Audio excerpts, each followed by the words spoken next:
Mark நற்செய்தி அதிகாரம் 14. பாஸ்கா என்னும் பொழிப்பற்ற அப்ப விழா நிகழ இன்னும் 2 நாள்கள் இருந்தன. தலைமை குருக்களும் மறைநூல் அறிஞரும் இயேசுவை எவ்வாறு சூழ்ச்சியாய் பிடித்து கொலை செய்யலாம் என்று வழி தேடிக் கொண்டிருந்தனர். ஆயினும் விழாவின் போது வேண்டாம், ஒருவேளை மக்களிடையே கலகம் ஏற்படக்கூடும் என்று நினைத்தனர்.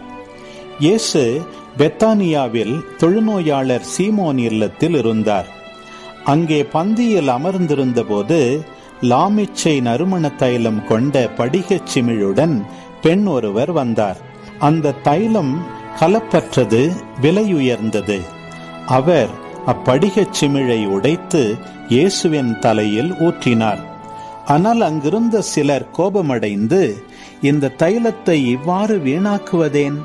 இதை 300 தெனாரியத்துக்கும் மேலாக விற்று ஏழைகளுக்கு கொடுத்திருக்கலாமே என்று தங்களுக்குள் பேசிக்கொண்டனர். அப்பெண் மீதும் சீறி எழுந்தனர். இயேசு அவர்களிடம், அவரை விடுங்கள், ஏன் அவருக்கு தொல்லை கொடுக்கிறீர்கள்? அவர் எனக்கு செய்தது முறையான செயலே. ஏனெனில் ஏழைகள் எப்போதுமே உங்களோடு இருக்கின்றார்கள். நீங்கள் விரும்பும் போதெல்லாம் அவர்களுக்கு நன்மை செய்ய முடியும். ஆனால் நான் எப்போதும் உங்களோடு இருக்கப் போவதில்லை. இவர் தம்மால் இயன்றதை செய்தார். என் அடக்கத்திற்காக இவர் முன்னதாகவே என் உடலுக்கு தைலம் பூசிவிட்டார். உலகம் முழுவதும் எங்கெல்லாம் நற்செய்தி அறிவிக்கப்படுமோ அங்கெல்லாம் இவர் செய்ததும் எடுத்து கூறப்படும். இவரும் நினைவு கூறப்படுவார் என உறுதியாக உங்களுக்கு சொல்கிறேன் என்று கூறினார்.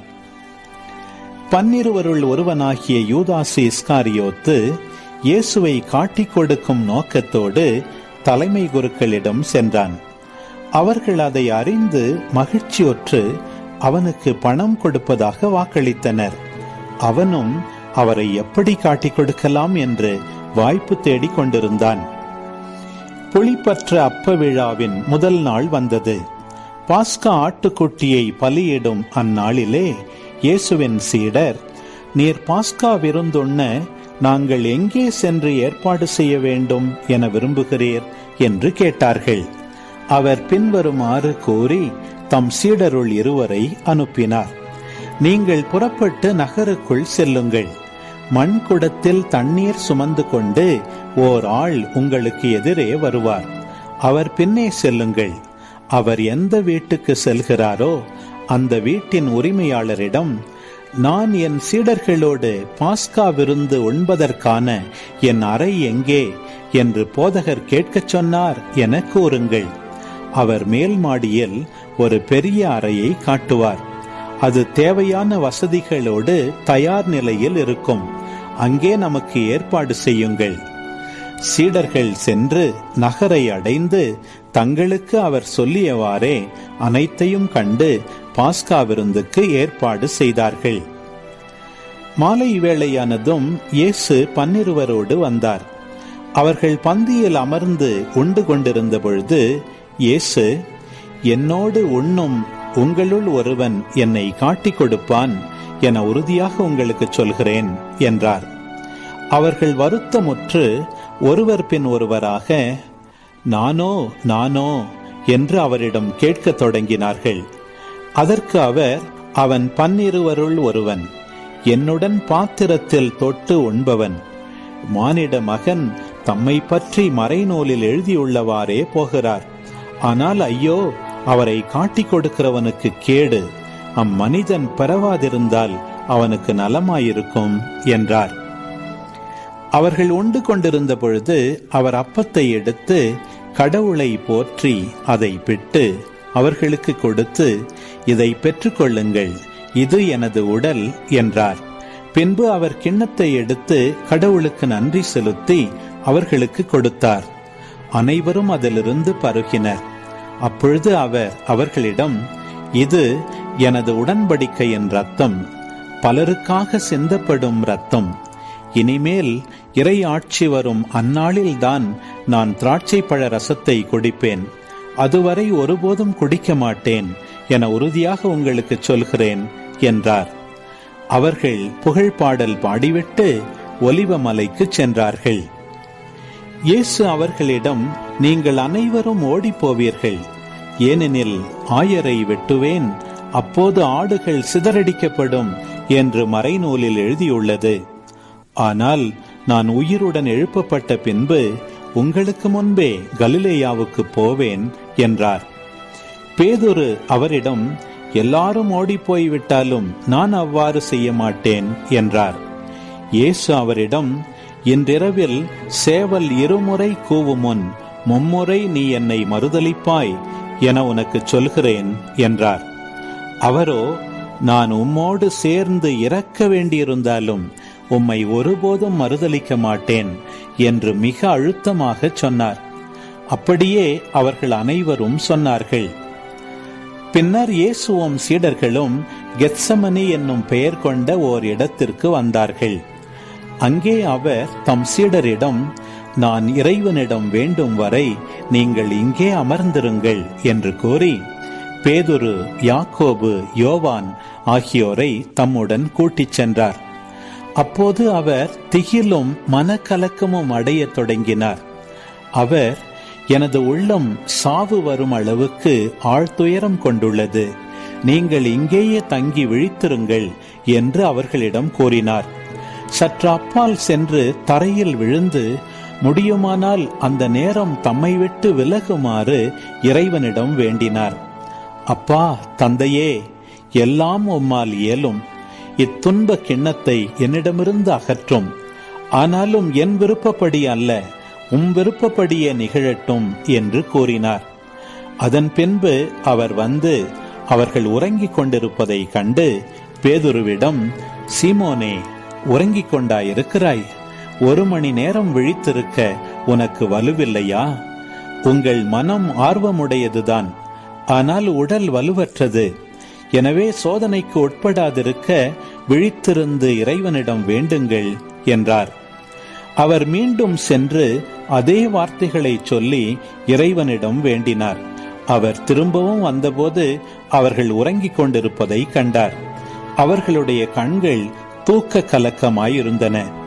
அவருக்கு என்ன மறுமொழி கூறுவது என்றே அவர்களுக்கு தெரியவில்லை. அவர் 3ஆம் முறை வந்து அவர்களை நோக்கி, இன்னும் உறங்கி ஓய்வெடுக்கிறீர்களா? போதும், நேரம் வந்துவிட்டது. மானிட மகன் பாவிகளின் கையில் ஒப்புவிக்கப்பட போகிறார். எழுந்திருங்கள், போவோம். இதோ என்னை காட்டிக் கொடுப்பவன் நெருங்கி வந்துவிட்டான் என்று கூறினார். இயேசு தொடர்ந்து பேசிக் கொண்டிருந்த போது 12 ஒருவனான யூதாசு வந்தான். அவனோடு தலைமை குருக்கள், மறைநூல் அறிஞர், மூப்பர் ஆகியோர் அனுப்பிய மக்கள் கூட்டம் வாள்களோடும் தடிகளோடும் வந்தது.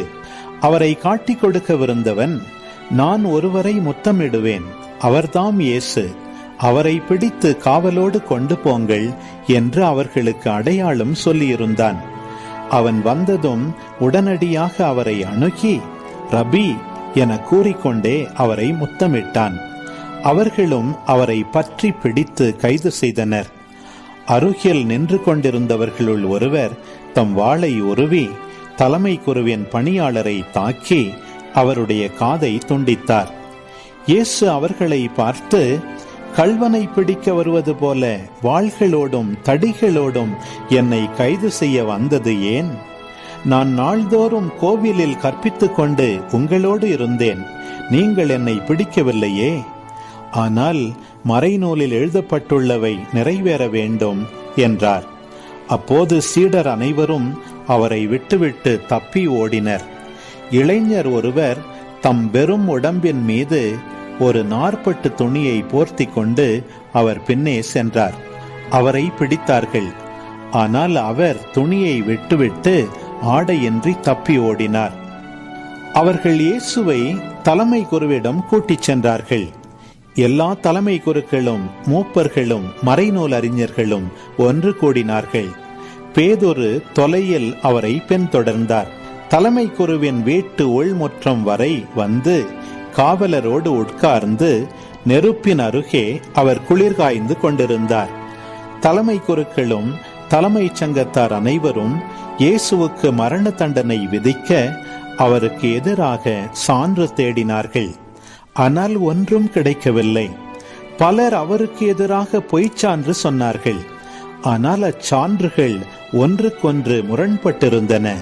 சிலர் எழுந்து, மனித கையால் கட்டப்பட்ட இந்த திருக்கோவிலை இடித்துவிட்டு கையால் கட்டப்படாத வேறொன்றை 3 நாளில் நான் கட்டி எழுப்புவேன் என்று இவன் சொல்ல கேட்டோம் என்று அவருக்கு எதிராக பொய்ச்சான்று கூறினர்.